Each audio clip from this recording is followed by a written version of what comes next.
We've got Wyoming Republican Senator John Barrasso here. He's the chairman of the Senate Republican Conference. Senator, where do we go from here?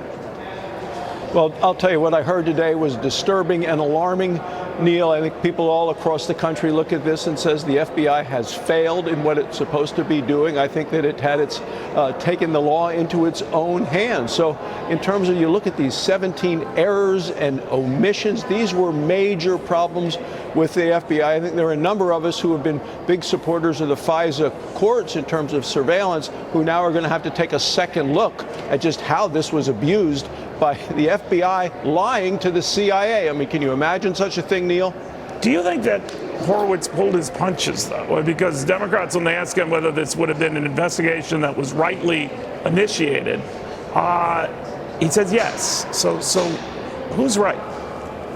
Well, I'm taking a look at the bigger picture of that. I mean, I think this was intentional and aimed at President Trump, and we've seen what has happened as a result. Certainly consequences of this misuse of the FBI and an abuse of power, as I see it. But from a bigger picture, everyone in America, whether you're pro-Trump, anti-Trump, wherever you are, ought to be concerned about what the FBI has done here in terms of deciding to take the law into its own hands at all levels. I mean, one of the other networks had a headline of the FBI has screw-ups at all levels.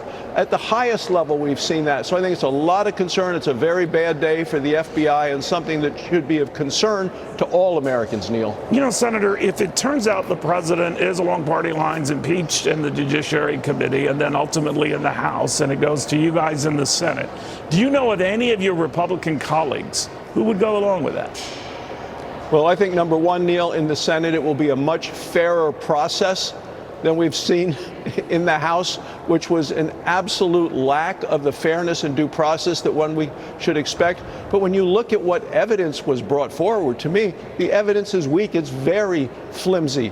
And so I think that's why we see that the Democrats are somewhat pulling back by having a press conference in one day on USMCA at the same time as having the impeachment press conference. But at this point, as a party, Republicans, we are united, and there is no way that I could see the number of Republicans changing sides from the standpoint of voting to remove the president. You need 20 Republicans to see that. As you know, I go to all of the meetings. I'm chairman of the Republican Conference.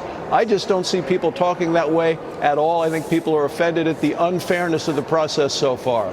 All right. Thank you very much, Senator. We'll be watching it closely. Andy